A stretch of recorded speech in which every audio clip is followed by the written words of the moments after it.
중앙암등록본부가 발표한 2015년 암 발생률 현황에 따르면 갑상선암 발생자 수는 2015년 25,029명으로 1년 만에 19.5% 감소했습니다. 갑상선암 발생률이 큰 폭으로 내리면서 3위를 기록했지만 여전히 여성암 1위를 차지하고 있는데요. 갑상선암을 알아보기에 앞서 갑상선에 대해 알아봅니다. 갑상선은 일반인들도 잘 알다시피 목의 가운데 아래쪽에 이렇게 양쪽으로 나비 모양으로 생겨있는 그 호르몬을 분비하는 기관인데 우리 몸에서 굉장히 중요한 일을 많이 하고 있습니다. 그 중에서 특히 우리 몸의 대사에 관여해서 우리 몸의 그 열을 유지하고 체온을 유지하고 또 어린아이들에서는 뼈와 그 근육에 또 뇌의 발육을 촉진하는 그런 역할을 하고 있습니다. 갑상선암은 장기 생존율이 높다 보니 흔히들 갑상선암은 암도 아니다, 착한 암이다 이렇게 얘기하는 분들이 많은데요. 하지만 갑상선암을 가볍게 여겼다간 돌이킬 수 없는 심각한 결과를 초래할 수 있습니다. 네, 갑상선암은 유두암, 여포암, 수질암, 역형성암 등 여러 가지가 있는데요. 우리나라에선 다행히 아주 착한 암이라고 알려진 유두암이 90에서 95% 정도를 차지하고 있습니다. 그래서 이런 분들은 대개 수술하고 나면 약 98%나 99%의 확률로 자기 명대로 살고요. 역형성암 같은 경우는 그 진단 후에 약 6개월 이내에 대부분 사망하는 그런 무서운 암이 되겠습니다.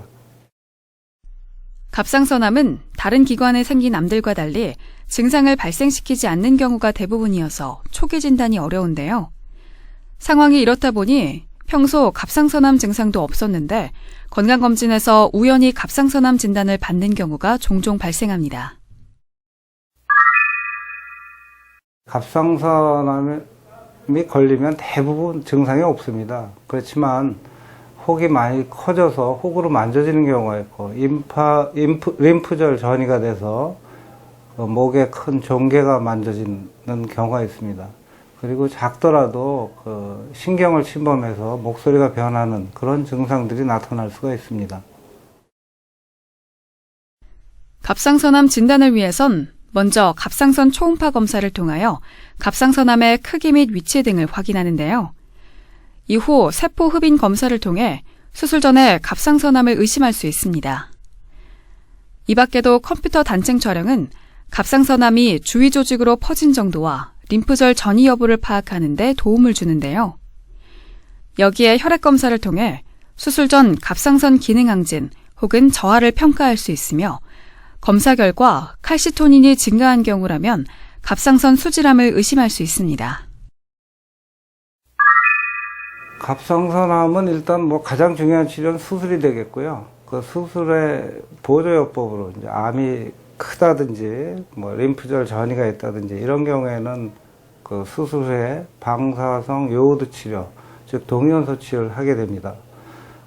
갑상선의 수술은 종류와 크기에 따라서 달라지는데 대부분 이제 유두상 암이잖아요. 그런 경우에 작은 경우에는 보통 옆절제술 한쪽만 제거를 하게 되고 암이 크거나 또는 여러 개일 때는 양쪽의 옆을 다 제거하는 전적제술을 하게 됩니다. 그리고 이제 림프절이 전이가 많기 때문에 주변 조직에 침범이 있다든지 이런 경우에는 갑상선 주변에 중앙 림프절 절제술을 같이 하기도 합니다. 그리고 일반적으로 1cm 이하의 아주 작은 경우에는 환자에게 리스크 팩터, 위험 요소가 많지 않은 경우에는 일부의 경우에 환자와 상의해서 정기적인 관찰로 수술을 대신하는 경우도 있습니다.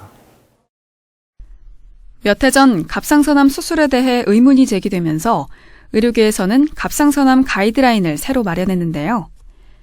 갑상선에 종양이 발견되더라도 2cm가 넘지 않으면 수술이 필요치 않지만 2cm를 넘지 않더라도 1cm 이상이면서 종양의 모양이 위아래로 길쭉한 경우, 경계가 매끄럽지 않고 울퉁불퉁한 경우, 결절이 어둡게 관찰되는 경우, 석회화가 진행된 경우 수술 대상이 될 수 있습니다.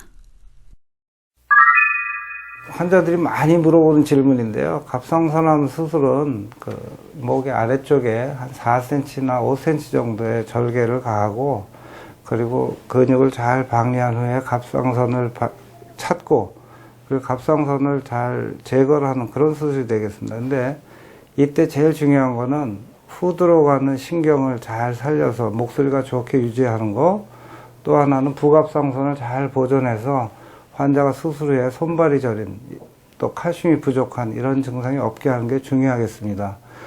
그리고 이런 일반적인 수술 방법 외에 우리나라에서는 내시경이나 로봇을 이용한 수술도 많이 시행하고 있고요.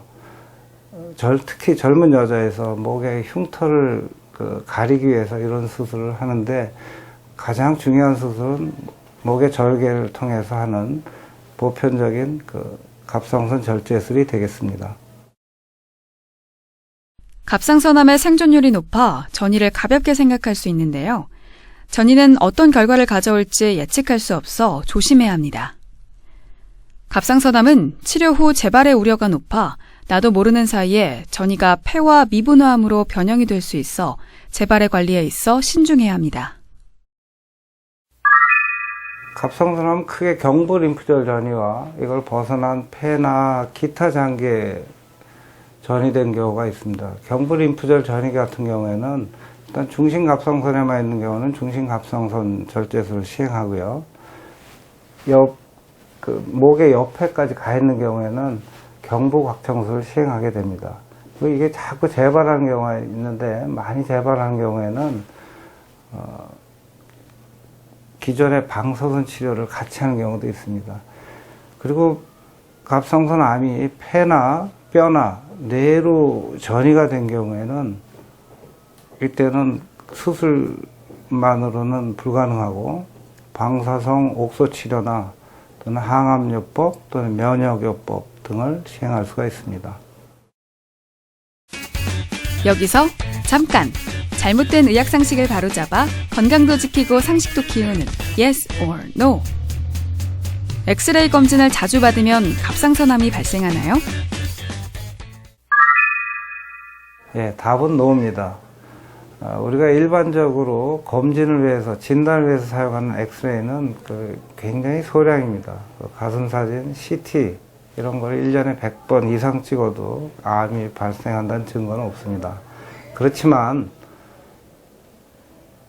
방사선이 인체에는 굉장히 큰 영향을 미치기 때문에 우리가 방사선 치료, 그러니까 암 치료를 위해서 고용량의 방사선 치료를 받는다든지, 원자폭탄이 터진다든지, 체르노빌이나 후쿠시마처럼 원자력 발전소가 붕괴되면서 고용량의 방사선에 노출된 경우에는 갑상선암이 증가한다고 되어 있습니다. 잘못된 의학 상식 깨치기 Yes or No. 두 번째. 갑상선 예방을 위해 미역이나 다시마 등 요오드가 많이 함유된 음식은 제한해야 한다는데 사실인가요? 네, 답은 노입니다. 전 세계에서 가장 흔한 갑상선 질환은 요오드가 부족한 중앙아시아 지역에서 갑상선 비대증이 나타난 경우고요. 요오드를 많이 먹으면 우리 몸에서는 자연히 배설을 하는 능력이 있습니다. 그래서 정상적인 사람에서는 요오드를 많이 먹어도 큰 문제는 없지만, 그렇다고 일부러 많이 먹을 필요는 없습니다. 그래서 항상 식사하실 때 그냥 골고루 드시면 좋고요, 모든 음식을.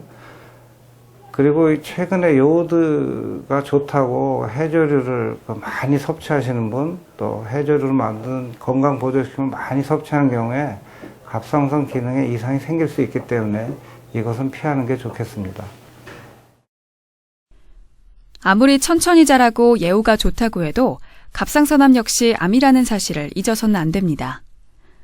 무엇보다 방심은 금물이며 환자에게는 적극적인 치료 자세가 요구되는데요. 균형 잡힌 식단으로 골고루 섭취해 좋은 영양 상태를 유지하고 긍정적인 마음으로 적절한 운동을 꾸준히 해 갑상선암을 예방해야겠습니다. 우리나라에서 갑상선암, 특히 유두상암에 걸린 환자분들은 별로 걱정할 필요가 없는 것 같습니다. 우리나라의 외과 의사, 이비인후과 의사가 전 세계에서 수술을 가장 잘한다고 생각이 되고, 특히 미국이나 일본보다도 합병증이나 후유증이 훨씬 적은 상태입니다. 그리고 우리 전문의들은 항상 환자의 상태와 병기를 정확하게 파악해서 환자에게 적절한 치료 방법을 제공하고 환자의 요구를 최대로 반영하는 환자 맞춤형 치료를 제시하고 있습니다. 따라서 일단 갑상선암 진단을 받으면 먼저 전문의를 찾아가서 상담하고 가장 좋은 치료 방법을 찾기를 부탁드리겠습니다.